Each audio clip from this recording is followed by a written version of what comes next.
Hey guys, today I wanted to do a quick video on a theory that I think is really interesting and something that I think really makes a lot of sense, and it also features everyone's favorite villain, Toga. This video does feature spoilers for the manga, but if you go watch my Toga Awakens Her Quirk video, you should be completely caught up, so click that card in the top right if you'd like to know all the info that you need for this video. Before we get into it, I want to remind you guys that you can follow me on Twitter at VocalPineapple, and you can hit that bell icon to get a non-annoying notification whenever I upload, so you never miss out on my videos and you don't miss weird ones like this one. With that said, let's get into this theory after that intro. Hit it!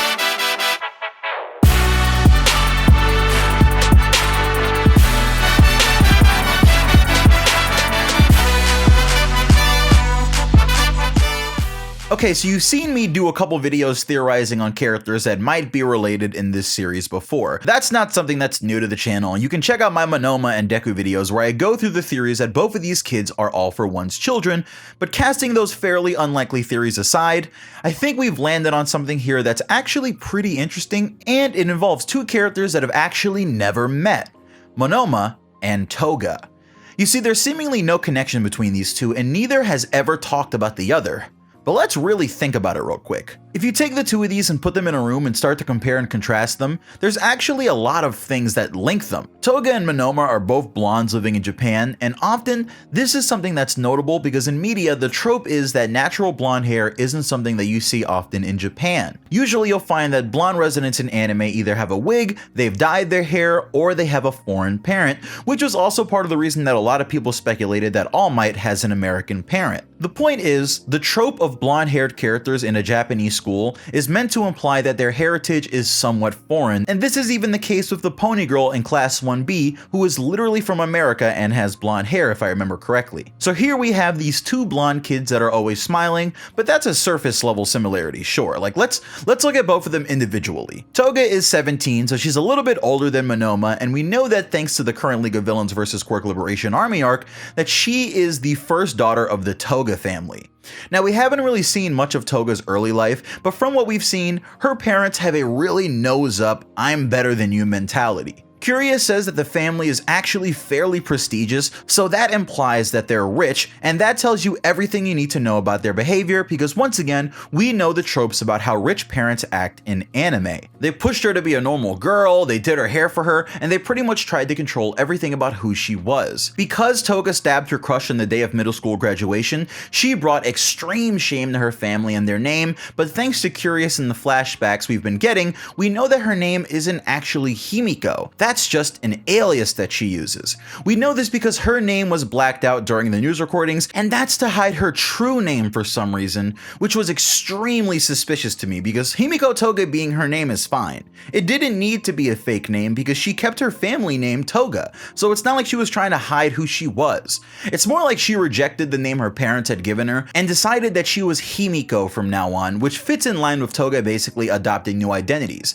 Of course, the identity that she uses every day is going to be one of her choosing instead of the ones that her parents casted upon her. But it's really interesting here to remember that she is the first daughter of the Toga family, but if that family felt like they were under a lot of shame because of that name, they might have changed their last name completely and changed it to something else. So we know that Toga comes from a wealthy family, she's the eldest daughter, which implies that there's another daughter or at least more siblings, and Horikoshi goes out of his way to not show us her parents by having them talk to the news about being disgraced through a PA system. So you know how paranoid I am. I mean, I see that Horikoshi is hiding characters and not letting us see their face, and I start getting really suspicious. Toga changed her name, the name gets blacked out, and we're suddenly learning more about Toga's family, but Horikoshi hides them from us so we don't actually get to see them. Why? Well, in the last arc, which is pretty much the same as this arc, but the students were fighting each other in training to get their power-ups, we got a bit of backstory for Monoma. Monoma is a character that has always acted like a spoiled brat and carries himself very much like a spoiled rotten kid who's never faced any sort of challenge in his life. We learn that there's a little bit more to it than that because there's a weight on his shoulders that he's been facing his entire life. His quirk allows him to copy other people's quirks, but that also means that he's literally useless if he's by himself, so he has to rely on others, which doesn't really go with Monoma's personality, so he acts like he's ruling over them and gives off that regal Joffrey kind of vibe. He's always smiling and laughing at others' misfortune, and he actually gets a decent bit of focus when he's around. I'd be willing to bet that he's the son of a prestigious family who are probably rich, and that's even reflected in his hero outfit, which is a suit and a bunch of watches. Suits and watches are pretty much icons of wealth, so you can see how this theme is sort of caked into his entire design. So Monoma is a blonde, potentially spoiled rich kid who lives in Japan. But that's not enough to draw a connection here. That's still not enough. But there is something off about Monoma, and it's something that I'm sure everyone in the fandom has noticed. There's a sort of dark, villainy, ominous nature about him, and him and Toga both have this really dangerous energy about them, even when they're just chilling out, and there's even panels of them that look really similar to each other because they both like going for surprise attacks. They definitely share this weird kind of crazy cat energy, but the main thing that they share is a similarity in their quirks. You see, Monoma's quirk is to copy other people's quirks, but Toga's quirk is a little different. Toga has to ingest someone's blood, but instead of just copying their quirk, she can copy their entire body along with their quirk, as we've recently learned. These two quirks are actually incredibly similar, and I'm sure you could see how they could both be an offshoot of two quirks that come from the same parents, so could Monoma and Toga actually be brother and sister? What's also weird is that Monoma can store multiple quirks, but he can only use one quirk at a time, while Toga can store multiple transformations depending on how many samples of blood that she's eaten, but she can only be transformed into one person at a time. In essence, Toga pretty much has a better version of Monoma's quirk, but she has a different activation method because she has to ingest blood to activate it. This theory really comes down to a bunch of similarities along with the weirdness surrounding the identity of Toga's family, but it would actually be interesting if this were true, but the Dabi Todoroki theory wasn't, because it would be the ultimate bait and switch. Horikoshi has us all thinking that Dabi is Todoroki's older brother, but in actuality, it could be that the real sibling connection in the school is Monoma and Toga.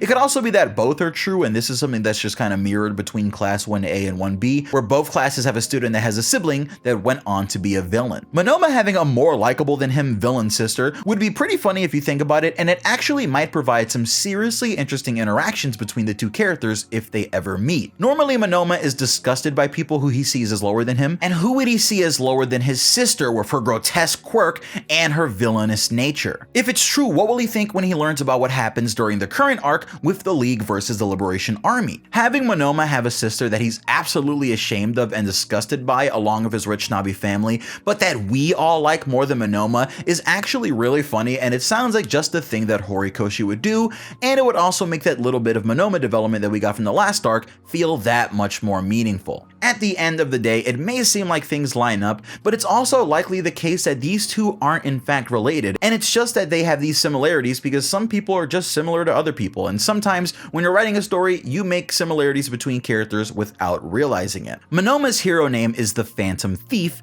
and with Toga's ability to transform into anyone and basically blend in anywhere, along with her feline traits and her needing to rob and steal to survive for the last few years, wouldn't it be fitting if Toga's villain name was something like the Cat Burglar? The Phantom Thief and the Cat Burglar just might share a connection yet. But I'm sure that some people would argue that it would be trash if either Dabi or Toga were related to the characters because it makes the world feel smaller. But I never really got that complaint, it just kind of seems goofy to me. Either way, I do like to talk about and cover fun theories like this, especially when there's a chance that they might actually be true, because those seem to spark the most discussion. So dive into the comments and let me know what you think about this theory, and give me a like if you think it's even slightly possible. That's all for me for now, but I'll be back soon with more, so stay tuned. Peace.